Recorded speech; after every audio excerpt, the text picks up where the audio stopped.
Hi students, this video is about the difference between data and information. It's applicable to all three of my classes this semester, so I'm going to put it up as a video for all three classes. So for the 1301 class, this will be just kind of like part of your introduction to information systems and that sort of thing.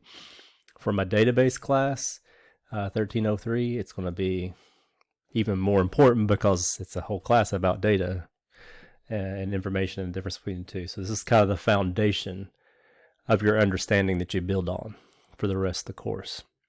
And for the advanced database class, this is just a refresher. So again, it's just like in 1303, it's the foundation, just to remind you about what all this is. And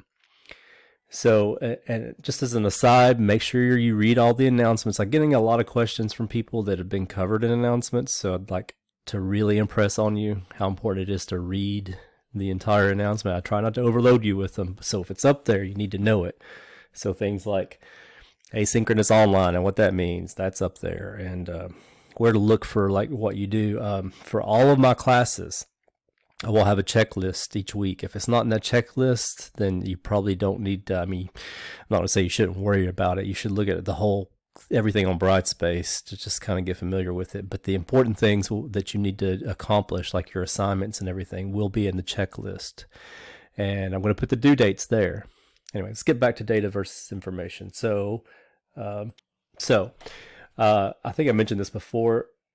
I had to make a little edit there, so it might sound kind of weird. But I think I mentioned this before. I'm really big on etymology and language and things. And a lot of students are going to roll their eyes at this. That's fine. You can just put up with it, because I think it's if you get a taste of etymology, and etymology, if you don't know that word, that's the word history, the word origins. Where does the word come from?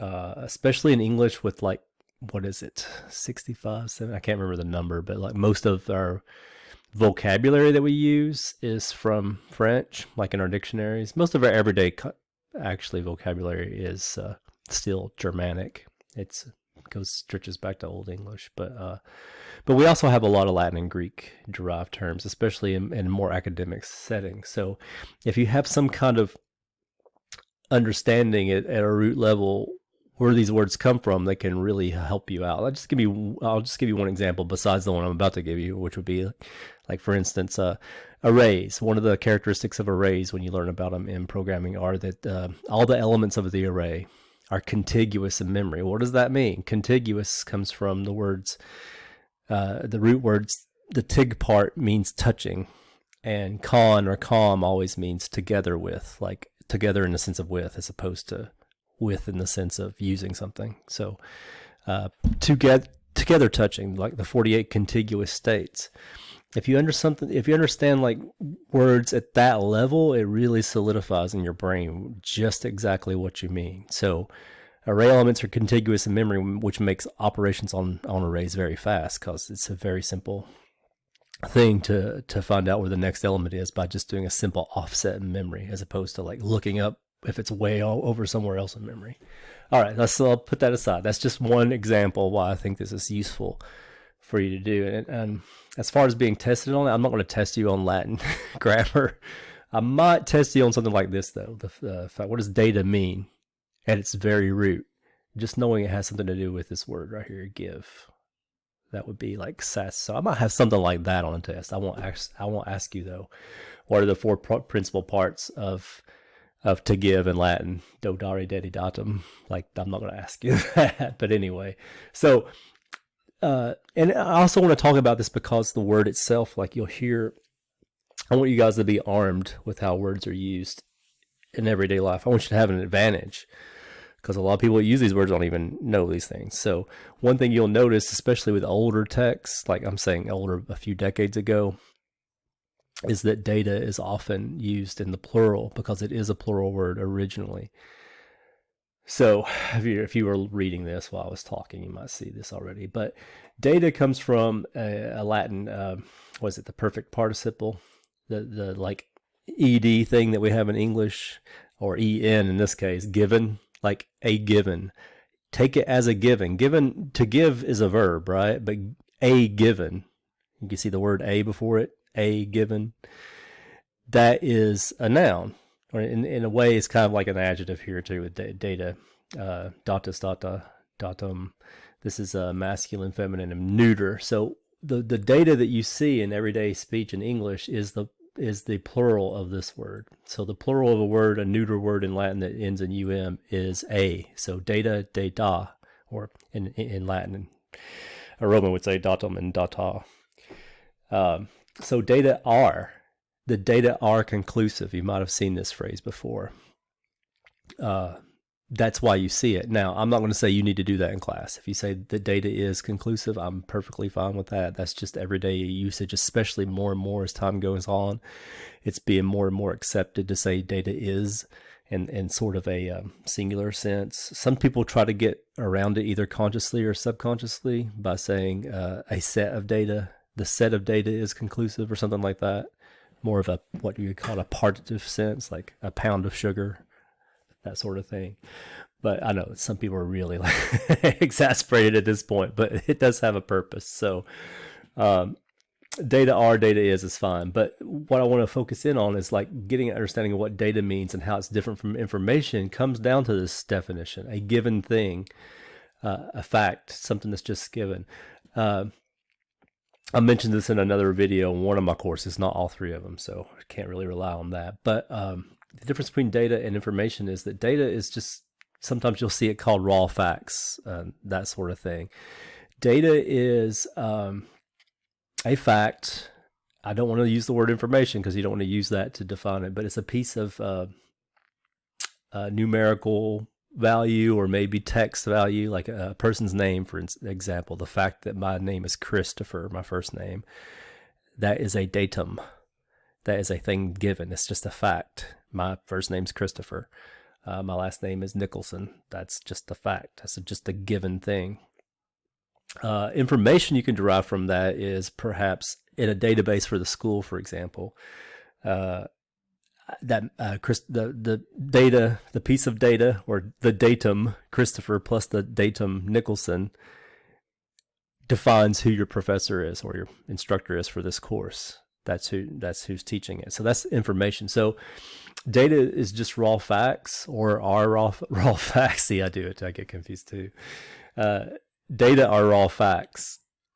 If you put them together in some kind of structure, and if you process them and put them through a context, you can derive information from that. So information is useful to humans. And just by the way, I've got this. This is not as important as an etymology, but I also have, this is about, by the way, this is called Online Etymological Dictionary, Etym Online. Etym Online is the .com, is the URL. I find it very useful if you want to zero in on the etymologies instead of the definitions. But to inform, it's sort of a, if you notice, it means to give to shape into is how I would like get to the very basis of it. So you got in from Latin into, and formare is to shape. So to shape into. So if you take a bunch of data and shape it into some kind of thing, more collection, and you shape it into some kind of thing, that's information. So it might be, for example, going back to the first name, last name thing, you might have John Smith, Bob, I don't know, Johnson, Lisa Simmons, or whatever. Those are facts. Those are people's first and last names. But they could exist. The information could be that they're customers in your customer table when you get to data, when we start talking about databases. So just a little bit more of etymology on this before I get into talking more about what all this stuff means. If you're familiar with French, just like some more evidence of what database means. Donner in French means to give, just like every day. Like if you give somebody, like, give me a book, donne-moi le livre, donne-moi le livre, that's how you would say. Give me the book, right? It's that word, donner. They don't use the word data. They just use their actual word for given. So in English, this would be base of givens, literally translated. So just to like add more evidence about it just being things that are given. I think I checked Spanish and they actually use pretty much the same word we do, datos, which is data. But of course, data means given things in Latin, so they all mean given. Anyway, You don't need this anymore, but this is just showing you like the word to give and all the different ways you can do the perfect participle. This is the one that comes from data, datum, and data, singular and plural. Okay, enough of that. So again, data are raw facts. Could be like, say, your age. It could be your birth date, that sort of thing. The information would be something like, are you old enough to drink? A piece of data or a datum would be something like a longitude. Had this already cooked up in my head, I forgot. Longitude and latitude, like a geographical point. The information would be it's the destination, or it's where you start out from on a route. Like if you use like Waze or Google Maps or whatever to plot directions from one place to another. That's information. How do I get there from here is the information. The data are all those little points along the way, and which one's the first where you start from and which one's the one you end up. So how does that all apply to what you're doing? So regardless of which class you're in, you're going to be dealing with databases. So databases are a way of taking all these raw facts and processing them, giving them structure and context to turn them into information.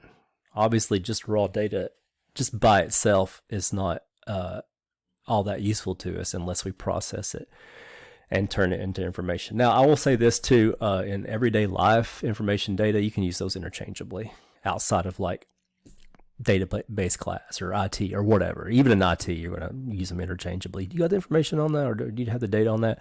You could use those words interchangeably. But when you're talking specifically about databases and how they're constructed and what their purpose is and all that kind of stuff, in that context, this is where you got information again, right?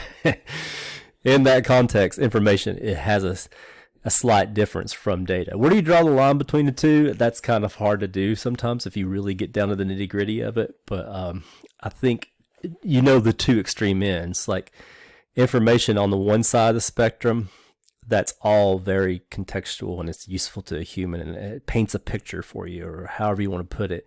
You can interpret it to mean something. It has meaning to you. Data on the other end is just like a bunch of random numbers. Like I wouldn't say they're random because they do pertain to certain facts, like the average distance from the Earth to the Sun is 1 astronomical unit, which is 93 million trillion. I can't remember. So many, 93 something miles billion. I should know this because I used to be more of a space geek, but it's an astronomical unit.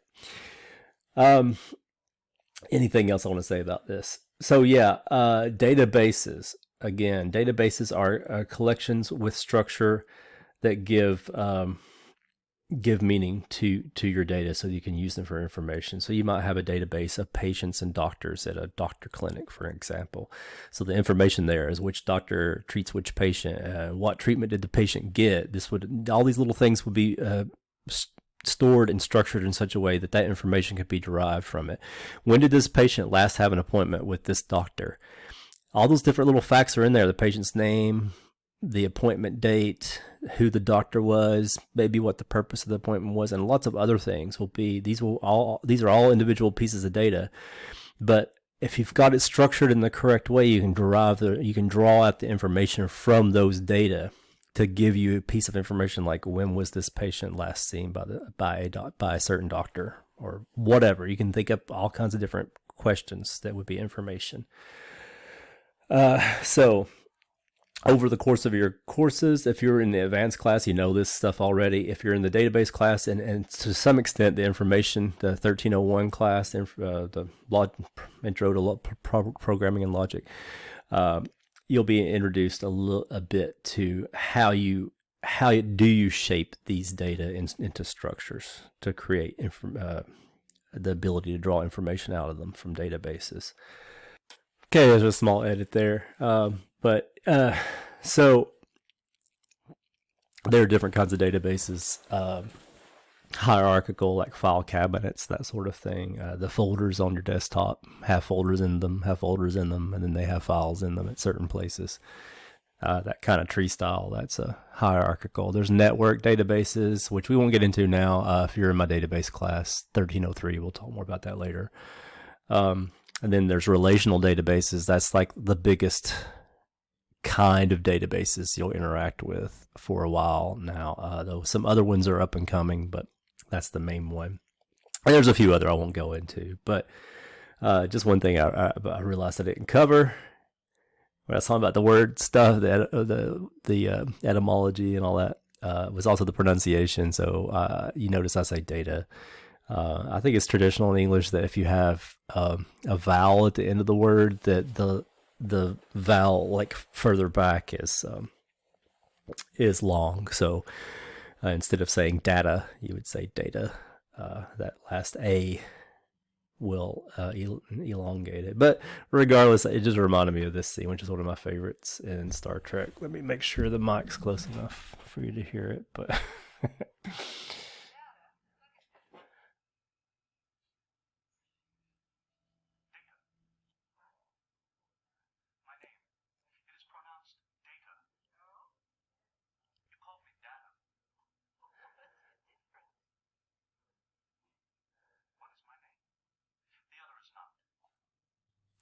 so yeah, that's one of my favorite scenes in Star Trek.